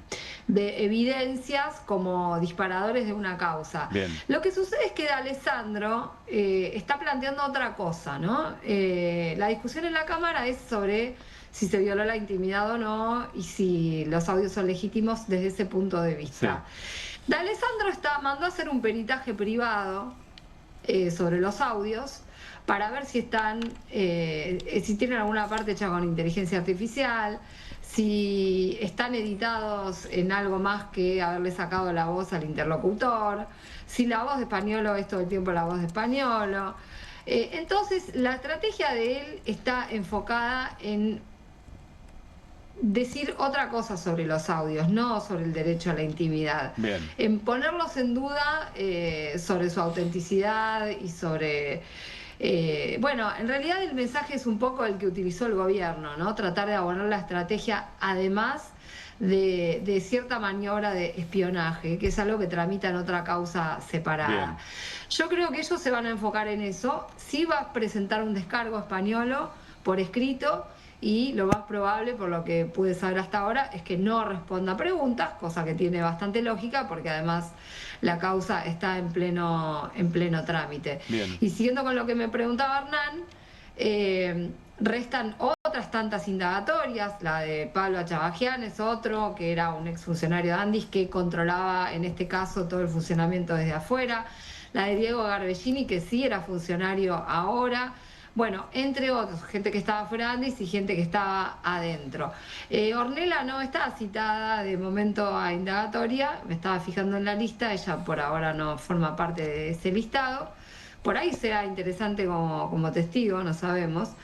Pero sí va a avanzar la causa respecto de la droguería suizo-argentina, o sea, la familia Kovalivker. Va a haber alguna resolución dentro de un tiempito. Y bueno, y después está la parte que tiene que ver con los funcionarios públicos, claro, ¿no?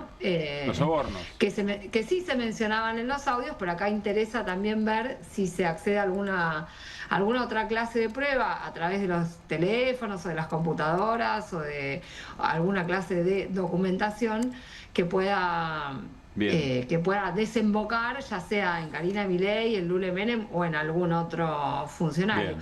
Así que queda un montón por delante. Bueno, Iri, gracias por esta noche. Un gran placer. abrazo. Hasta mañana, Chao. veremos qué Beso a dice todos. Chao. Spagnolo. Nos vamos a ir a la pausa. Insisto, después de la pausa charlamos con Lucy Caballero. Ella es socióloga, investigadora, militante feminista. Vamos a hablar sobre el endeudamiento de las familias, pero puntualmente el endeudamiento de mujeres y un pedido federal que se va a hacer respecto de esta situación. Llamar mucho la atención sobre esta situación, lo venimos trabajando mucho aquí en QR. Después de la pausa, Lucy Caballero. Movete a las promos que querés. Movete a las promos que buscas. Movete a Credicop. Las mejores promos de ahorro en supermercados y ahorro en combustibles todas las semanas pagando con los medios de pago Credicop. Más promos como estas, movete a nuestras redes. Movete a Credicop. Movete a un banco distinto. Banco Credicop Cooperativo. La banca solidaria. ¿Pensás que las subastas no son para vos? Son para todos, porque podés comprar y vender desde donde estés de manera rápida, fácil y confiable. ¿Querés participar de nuestra próxima subasta?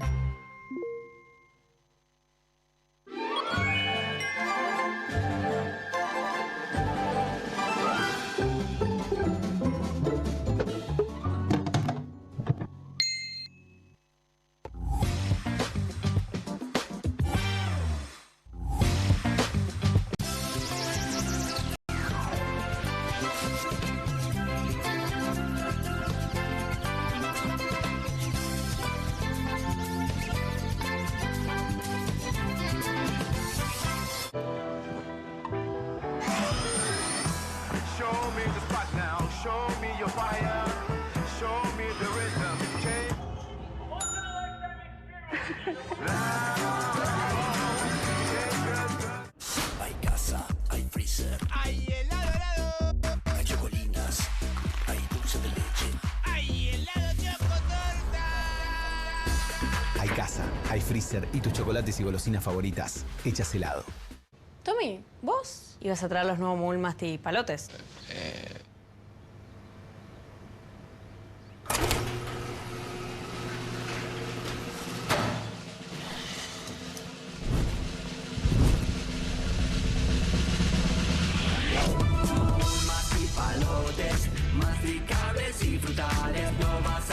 compartirlos, no vas a poder esconderlos. Proba los nuevos caramelos masticables de Mogul, también en su versión Extreme.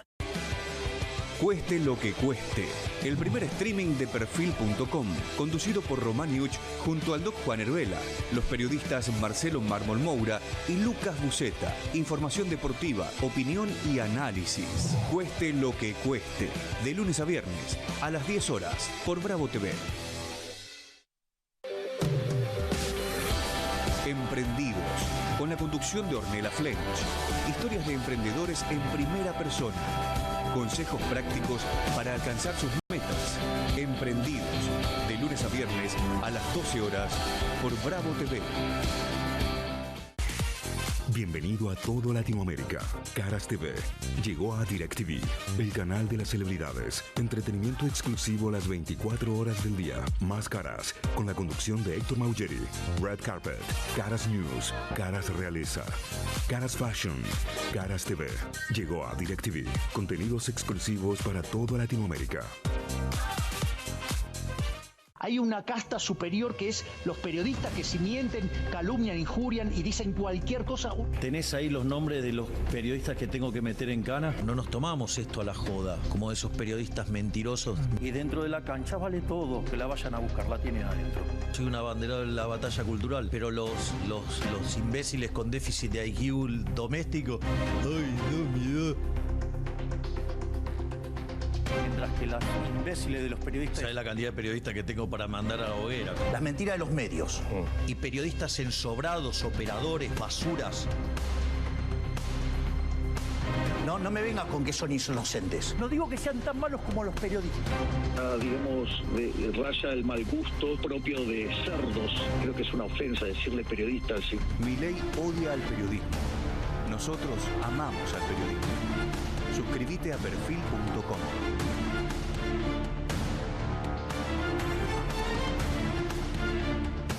Hay casa, hay freezer, hay helado, hay chocolate, hay maní, hay postre blog. Hay casa, hay freezer y tus chocolates y golosinas favoritas hechas helado. Show me the spot now, show me your fire, show me the rhythm, change.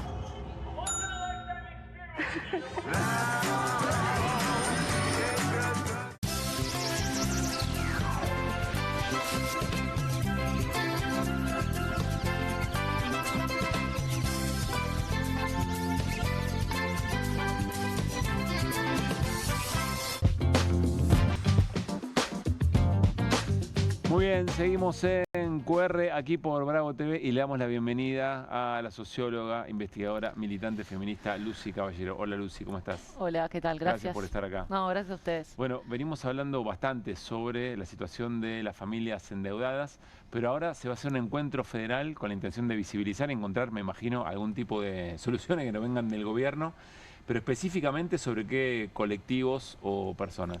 Sí, en realidad es una iniciativa que surgió de varias organizaciones que vienen trabajando con el tema, entre ellas una de las que yo participo, Movida Ciudad, y rápidamente tuvo cientos de inscriptos en pocas horas y gente afectada, muy afectada en la salud mental, ¿no? Tengo 2 trabajos y ya no sé qué hacer, estoy vendiendo cosas en mi casa para pagar las deudas de todo el país. Van a participar sectores técnicos y sectores que vienen pensando políticas de desendeudamiento, de estrategias para abordar esta problemática, y sobre todo va a ser un espacio donde se va a poder tratar un tema que se vive como angustia individual, como un problema más colectivo, ¿no? Eso es un poco o sea, alertan sobre el enfoque individual de este... Exacto, sí, que se vive como una especie de fracaso individual en las familias y que se asume como fracaso, como angustia, que fragiliza los vínculos familiares en el barrio, que además estamos viendo que no solamente esto se restringe a los bancos o a las billeteras virtuales, sino que cuanto más vas más abajo en la estructura social te encontrás formas de préstamos cada vez más informales, ¿no? También. Entonces ahí es un problema que está afectando la salud mental, ¿no? Más allá de los tecnicismos. Hay un problema de sobreendeudamiento. Hace poco salió un estudio del INDEC que ya igualmente había muchas estadísticas que hablaban de lo mismo, pero digo, una comparación entre el 2003 y el 2025, que pasa del 22% de las familias que toman algún préstamo al 55% en este año.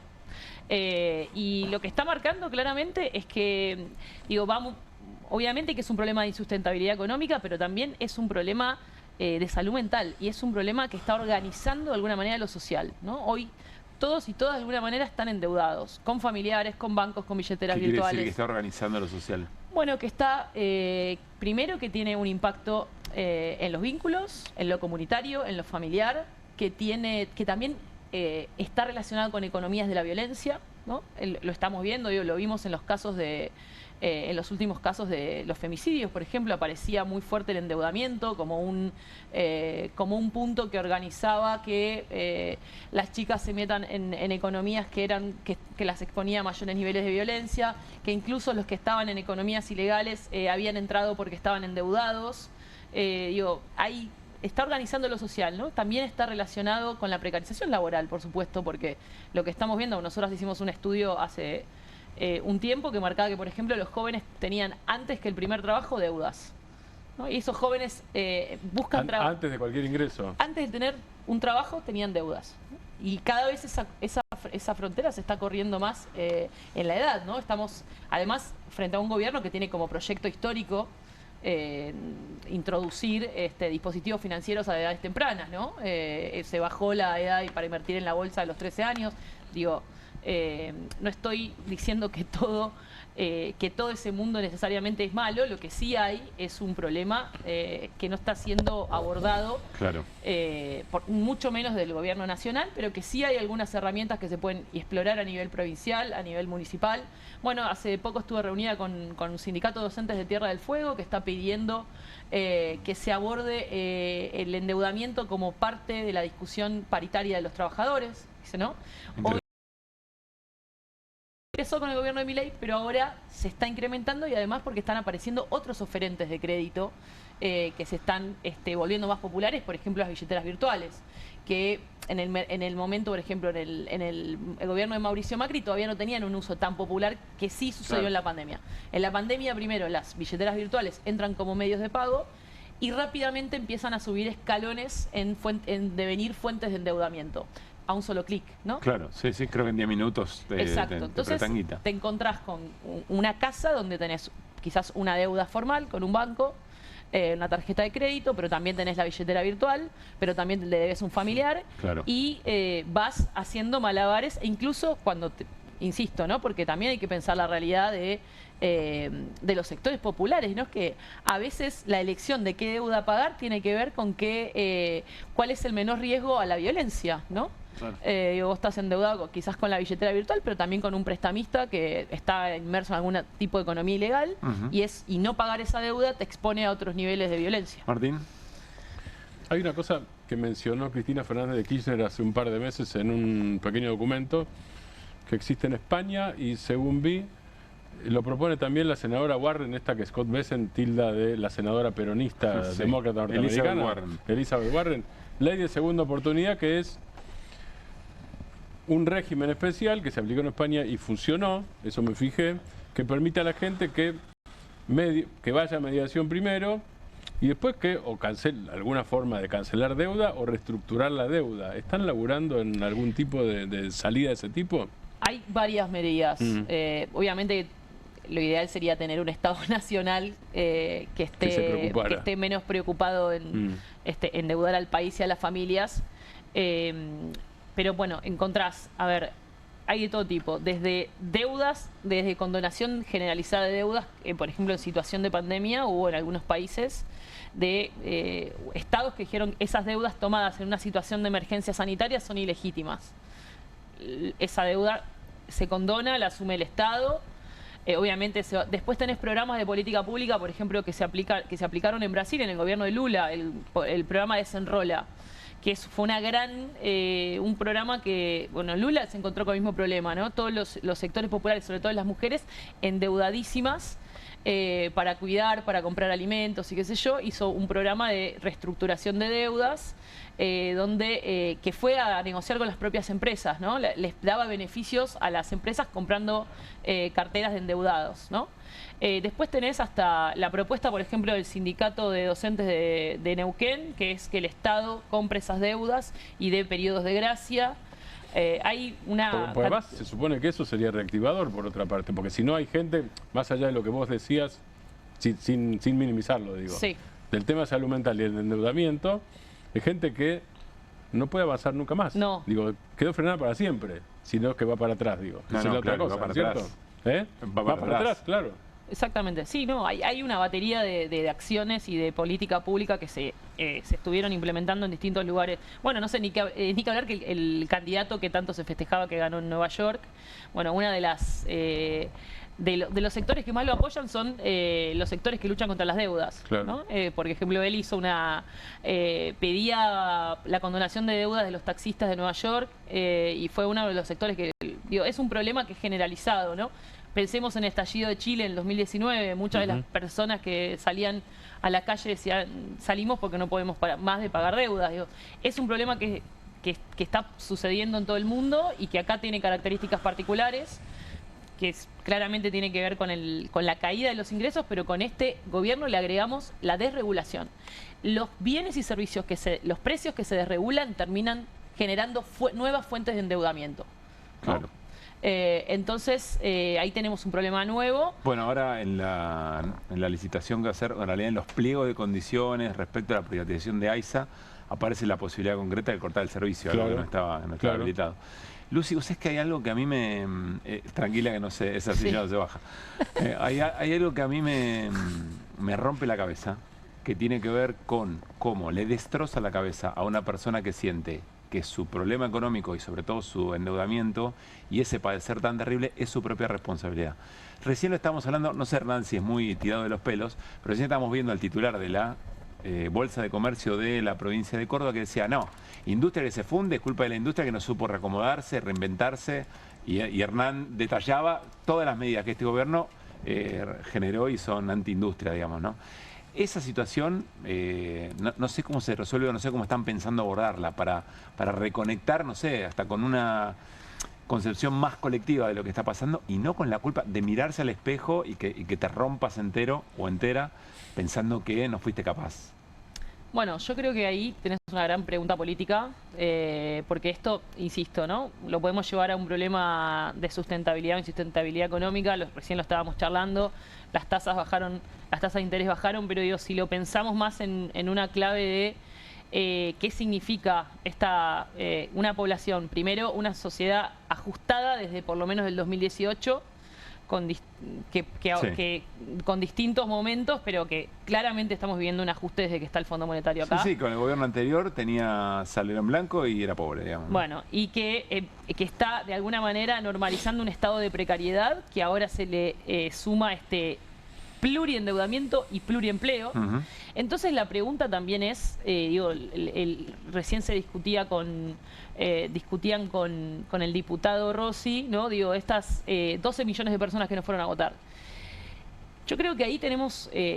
la pregunta es, no creo que la mejor forma de definir a esa población sea que no solamente están desencantados, sino que están hipermovilizados con otros dispositivos, con el pluriempleo, con el sobreendeudamiento, con estas formas que vos decís, ¿qué significa tomar deuda para vivir durante tantos años? Bueno, de alguna u otra manera, el ajuste permanente se vuelve una lengua popular, la austeridad se vuelve una lengua popular, ¿no? Ahí me parece que hay un problema más profundo, que es el de las subjetividades políticas, ¿no? La racionalidad... ¿Qué nos haría pensar que una persona que vive endeudada, recortando, la última encuesta lo dice el INDEC, hay gente que, nosotros hicimos encuesta en el sector de discapacidad, están dejando tratamientos, o sea, dejando tratamientos porque no pueden sostenerlos. ¿Qué te hace pensar que una sociedad que ya está entrenada en un nivel de precariedad, que implica endeudamiento, que implica trabajo precario, que implica un ajuste que no termina nunca, bueno, que todo eso después termina configurando una posición política también. ¿Cómo conectás con esa subjetividad? Claro, que todos esos dispositivos que terminan individualizando y volviendo incluso la lengua del ajuste una deuda popular, cortar lo que tenga que cortar para pagar la deuda, que es lo que te propone Milei. Pero además hay otra cosa, lo voy a decir muy bruto. Sí. Te come una parte de la cabeza y una buena parte de la energía, psíquica, social, familiar, digo, es así. Claro, es una de las formas que creo que se están empezando. Un Pac-Man, digamos. Sí, se están empezando a discutir, digo, te come lo que te disputa el endeudamiento y el sobreendeudamiento, además a tasas altísimas, es justamente el tiempo para la vida. Claro. Y además es un dinamizador de tener que tomar más trabajo. El futuro obviamente no existe. Exacto. Olvídate la noción de futuro. El futuro es el futuro de la deuda. Claro, es eso. Es eso, exacto. Hay una disputa muy grande y creo que tiene muchas consecuencias que estemos viviendo en una sociedad con las personas sobreendeudadas. Lucy, para resumir, ¿qué es lo que se plantean? ¿Qué es lo que van a hacer en términos de acciones concretas? ¿A qué se puede invitar a personas que están en esta situación? Se pueden invitar al encuentro para una política de desendeudamiento a nivel nacional, que tiene fecha para el 1 de diciembre. Va a ser primero virtual y después se va a replicar de manera presencial en distintos distritos. Lo pueden encontrar en el Instagram de Movida Ciudad. Movida Ciudad. Exacto. Muy bien. Lucy, gracias. Gracias a ustedes. Como siempre. Gracias. Nos vamos a la pausa, tenemos más QR.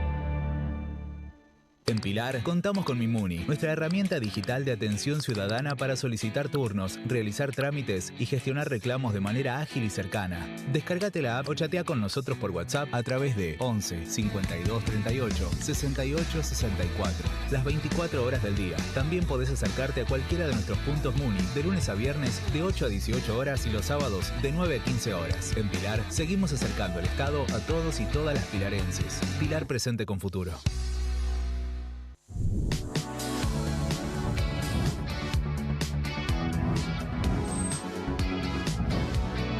Soy Agustín Neglia, los invito a todos a ver por Amazon Prime lo mejor de La Rioja en nuestra nueva serie de viajes Super Guide por Amazon Prime.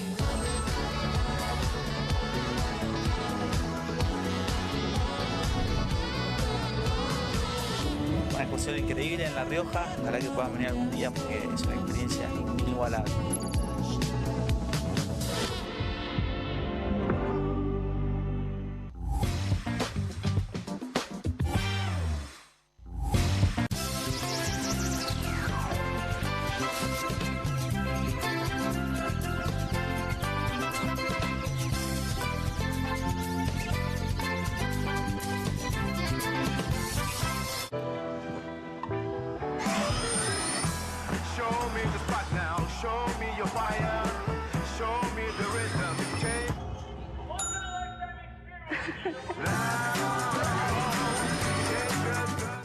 Hay casa, hay freezer, hay helado. Hay corazón, hay tentación. Hay Hay casa, hay freezer y tus chocolates y golosinas favoritas hechas helado. Cueste lo que cueste. El primer streaming de Perfil.com, conducido por Román Yuch junto al Doc Juan Heruela, los periodistas Marcelo Mármol Moura y Lucas Buceta. Información deportiva, opinión y análisis. Cueste lo que cueste. De lunes a viernes, a las 10 horas, por Bravo TV. Emprendidos, con la conducción de Ornella Flench. Historias de emprendedores en primera persona. Consejos prácticos para alcanzar sus metas. Emprendidos, de lunes a viernes a las 12 horas por Bravo TV. Bienvenido a todo Latinoamérica. Caras TV llegó a DirecTV, el canal de las celebridades. Entretenimiento exclusivo las 24 horas del día. Más Caras, con la conducción de Héctor Maugeri. Red Carpet, Caras News, Caras Realeza, Caras Fashion, Caras TV. Llegó a DirecTV. Contenidos exclusivos para toda Latinoamérica. Hay una casta superior que es los periodistas que si mienten, calumnian, injurian y dicen cualquier cosa. ¿Tenés ahí los nombres de los periodistas que tengo que meter en cana? No nos tomamos esto a la joda, como esos periodistas mentirosos. Y dentro de la cancha vale todo, que la vayan a buscar, la tienen adentro. Soy un abanderado de la batalla cultural, pero los imbéciles con déficit de IQ doméstico, ay, no, miedo. Mientras que los imbéciles de los periodistas... ¿Sabes la cantidad de periodistas que tengo para mandar a la hoguera? Las mentiras de los medios. Y periodistas ensobrados, operadores, basuras. No me vengas con que son inocentes. No digo que sean tan malos como los periodistas. Digamos, raya el mal gusto propio de cerdos. Creo que es una ofensa decirle periodistas. Sí. Milei odia al periodismo. Nosotros amamos al periodismo. Suscríbete a perfil.com.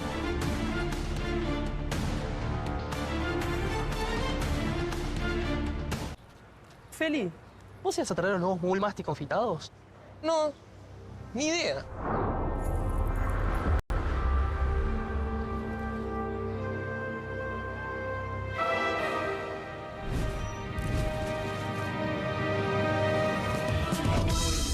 Confitados, coloridos, sin crujientes, no vas a poder compartirlos, no vas a poder esconderlos. Probá los nuevos caramelos masticables de Mogul, también en su versión Extreme. Show me the spot now, show me your fire, show me the rhythm.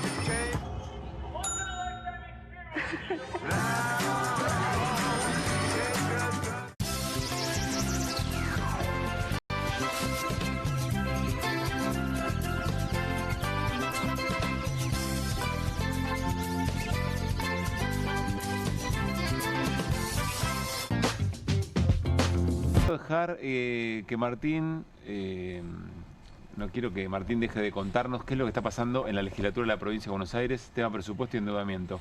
Te lo digo cortito, hay 3 leyes en danza. Una es presupuesto, la otra es la ley fiscal impositiva, sí, y el otro es el pedido de endeudamiento del gobernador a la legislatura. Lo que hubo de novedad hoy es dictamen de la Comisión de Presupuesto de la Cámara de Diputados de la provincia para las 2 primeras, dictamen favorable de la Comisión de Presupuesto, es decir, para el presupuesto 2026 y para la ley impositiva. No hubo dictamen para la tercera, y la tercera tiene del endeudamiento, que tiene 2 escollos hasta ahora.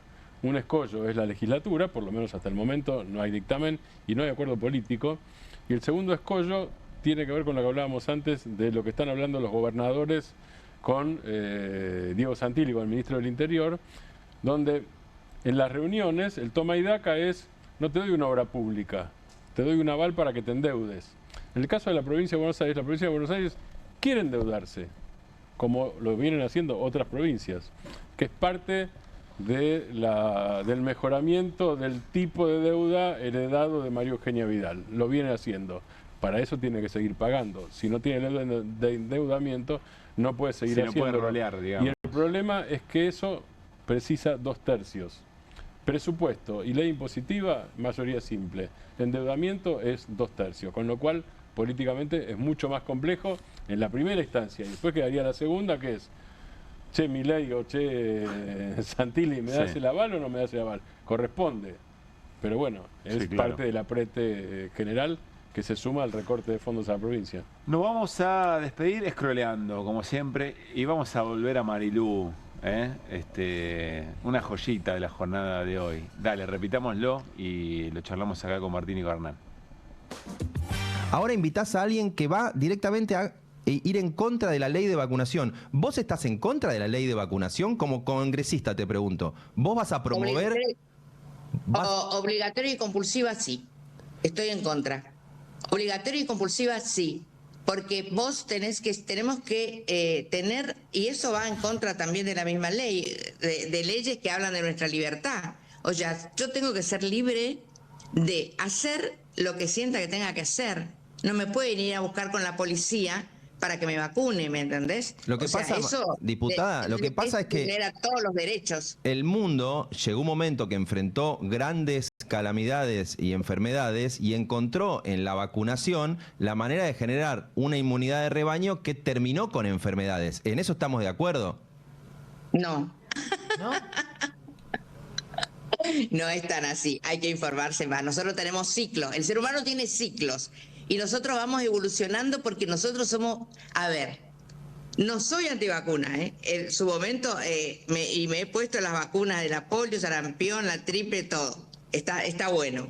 Pero la vacuna funciona cuanto más gente vacunada haya. Entonces, por eso hay una preocupación de que los chicos se están vacunando cada vez menos, por ejemplo, en la medición de la Sociedad Argentina de Pediatría. Y una promoción como la que haces vos, con este tipo de planteos, donde vos decís hay que escuchar todas las voces y hay gente toda de la que cuestiona la vacunación en tu convocatoria, me parece que es decir que no sos antivacuna, pero promover la agenda antivacuna.